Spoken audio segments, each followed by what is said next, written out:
So we are live in the Students Era podcast, and we have a guest today. Introduce yourself and talk about your company. My name is Ammar Akhthar. I'm the CEO of a company called One Call Group. Right. We create technology, and we have been doing this from the last 12 years. Right. We have worked with the banks like Emirates, NBD, Mashreq Bank, QNB, and we also work with a lot of governmental companies, right? And I think you guys have invited me, for a very interesting topic that is data privacy, because we are members of let's say Facebook, Twitter, Instagram, and so many other online e-commerce companies, and we just say I agree to the terms and conditions, and without reading those terms. And exactly after this Facebook issue came into the limelight, and I went through the whole terms and conditions of all these companies. Right. And it is amazing when you go to Facebook terms. There are many. Now they have like it's a book, but if you read those things, in a nutshell, within 2 minutes you will come across a line where it says, Facebook collects your data. Facebook collects your data for this, and for all these reasons, and they can distribute the data when required for national security and stuff like that. And Facebook is an e-commerce company, and they run on ads. So I think it is something very interesting that people don't realize that their data is actually not their data. Whatever they are posting, it's someone else's data, and it is being used by something else, for something else, for example. So part of it, what would you think when it comes to like the terms and conditions? The issue with a lot of people is, to the layman, that's just a bunch of complicated mumbo jumbo and vocabulary.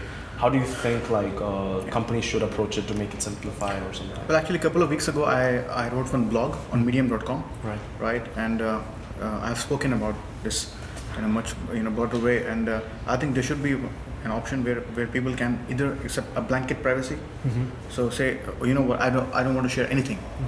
It's a blanket privacy, right? They should have this option that this is how it is, or they can have something like called fine print. So when you go on Groupon, for example, and if you're buying a deal, you see the fine print, what you will get with this, what you're paying for. So I'm sure they can convert those 10,000 words into 10 bullet points. Right. Where I choose, okay, your images, yes. This, yes. This, no, I don't want to.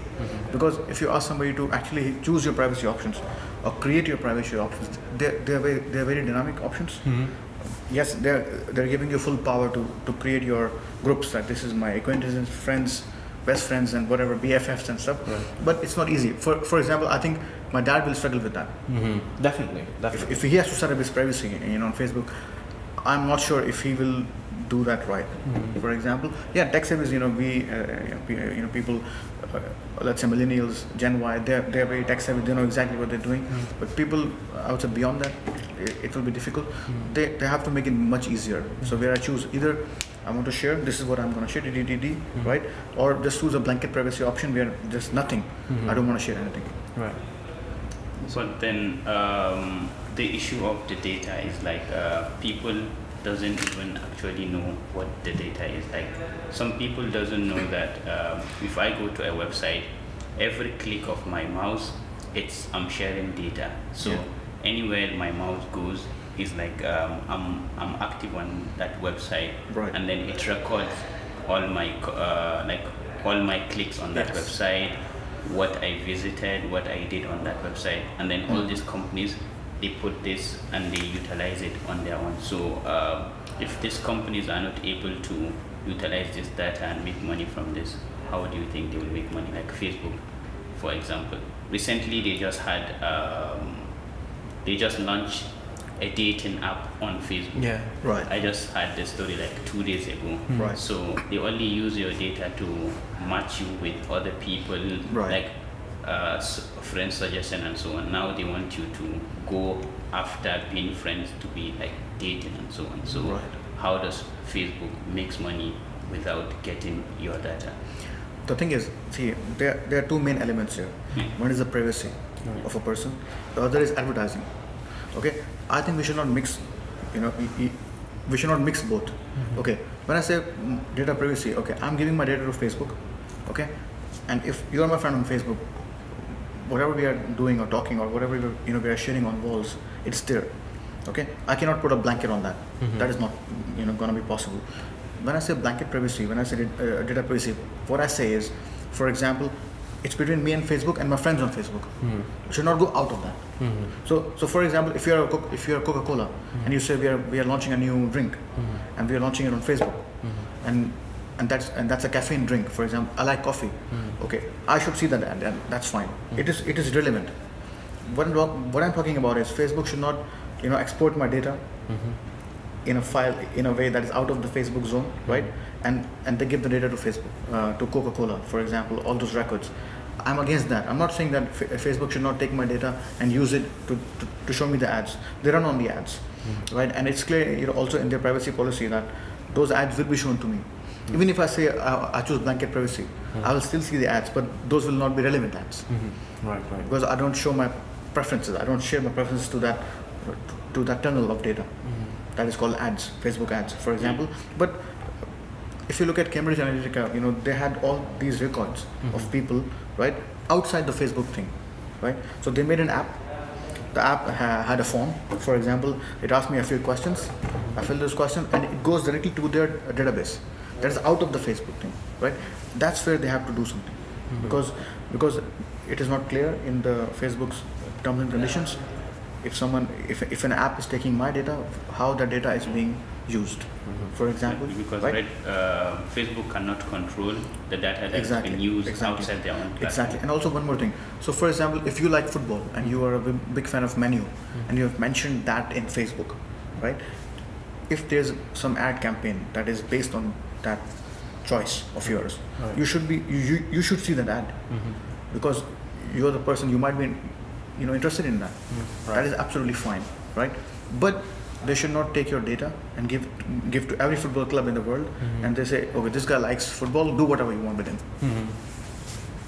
Right. That's where we talk about the privacy and the spam. If it's relevant, okay, I'm happy with that. And you know a lot of people, when they go on Booking.com or Airbnb, if they're checking something, let's say a hotel in London, so wherever they go from that website, they see that ad everywhere.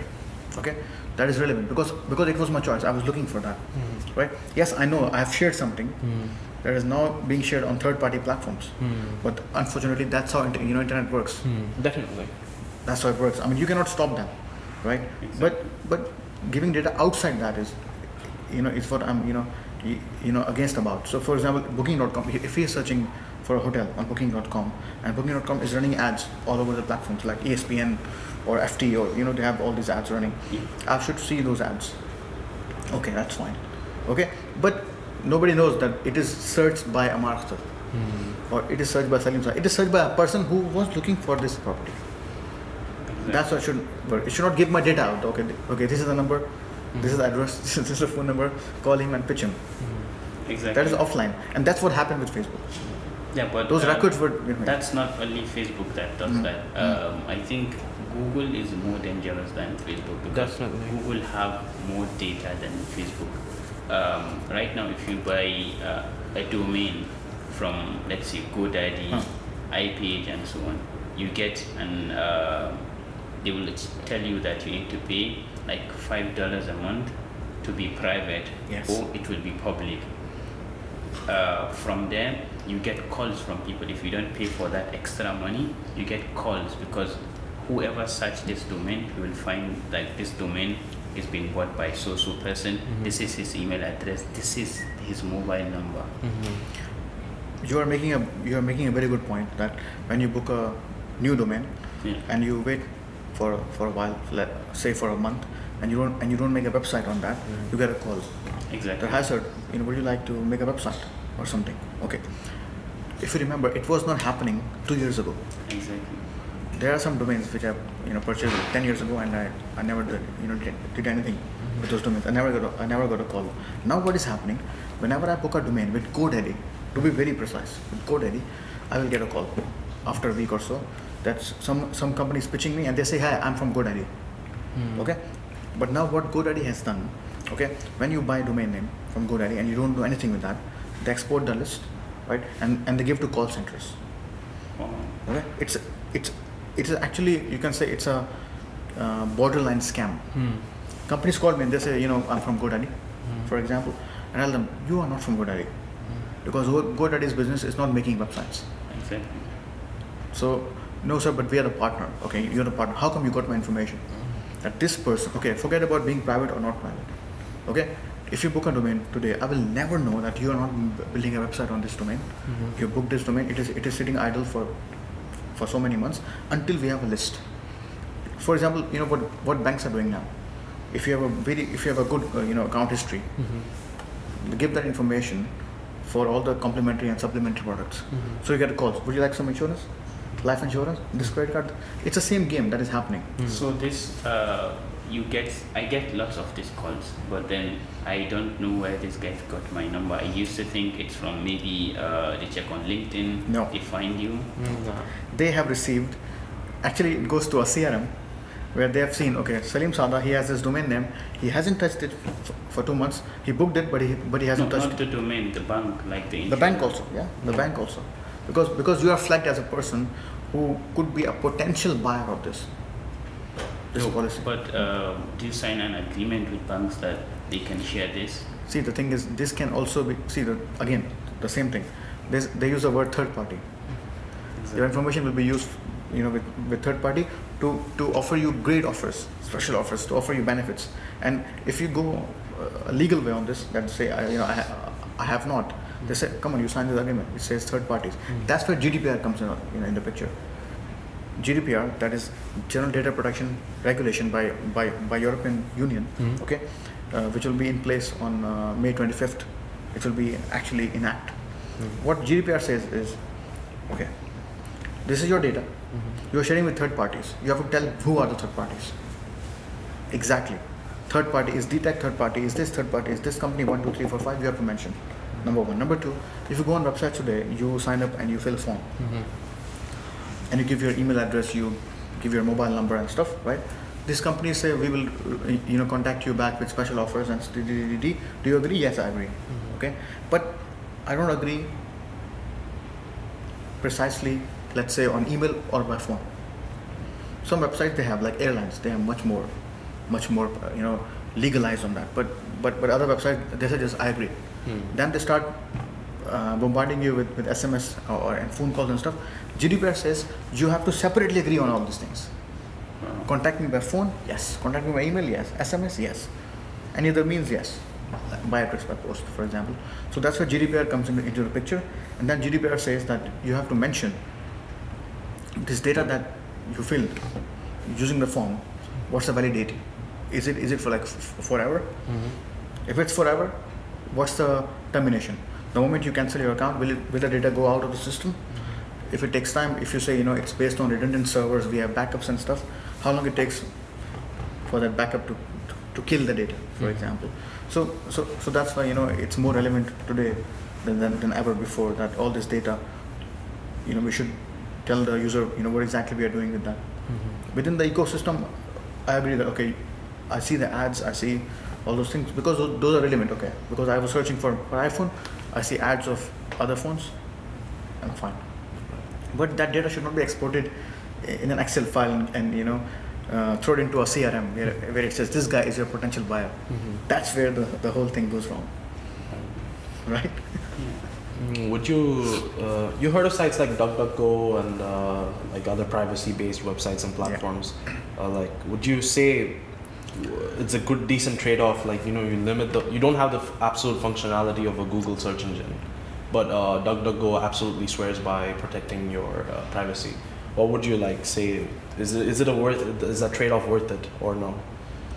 See, the thing is, the amount of data that Google has, for example, or let's say WhatsApp has or Facebook has, now we can call them super apps, or they're like super companies. They're giants. They're giants. They have a lot of data. Companies like DuckDuckGo and there are a few other search engines. They say we work like BlackBerry, that everything is encrypted and nobody will see what you are searching for.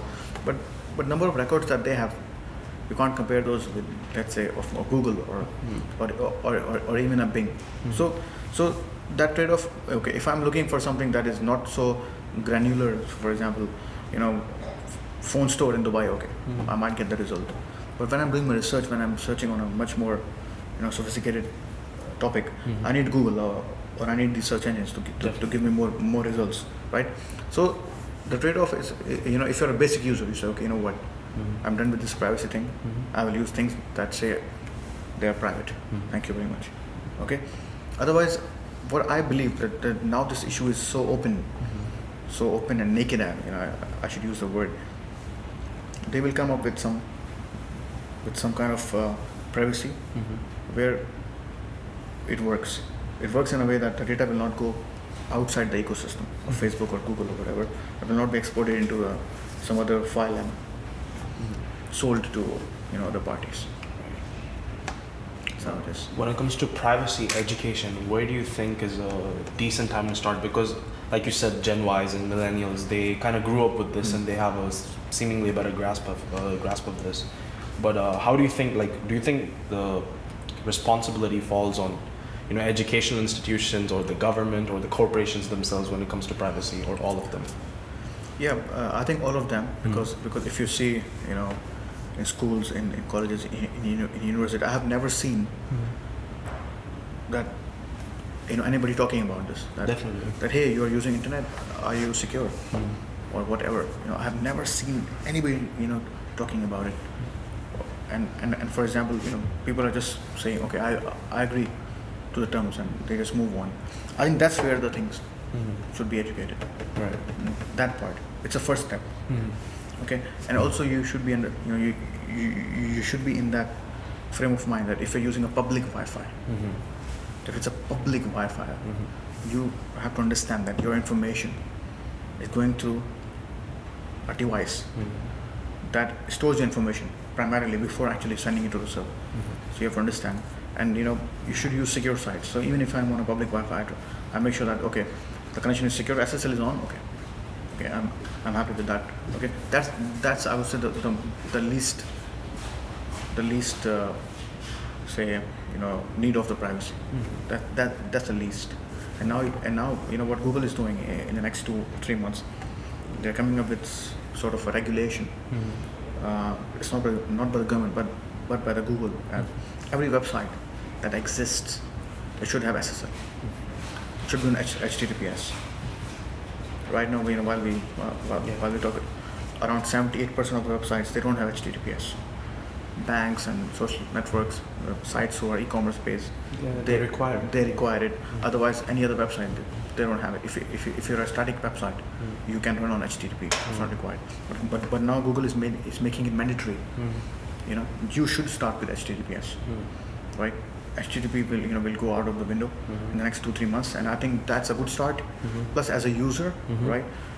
If you're a kid or elder, whoever, you should at least take 1 minute, and read those terms, because it takes 1 minute to understand. If you go even right now Facebook, it takes 1 minute to understand that yes, they store your data, they collect your data. It's right up there. They mentioned it.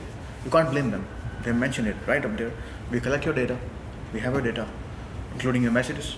They mentioned images, private or public, whatever. We have that data, right? And it can be used for these reasons. So it's important that you read the terms before attempting anything.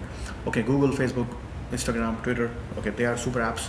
They have much sophisticated catch mechanism. If there's a breach, if there's an attempt, they have special teams who are actually watching the system all the time. But imagine some other websites, new websites, or local websites who are just starting. Imagine startups.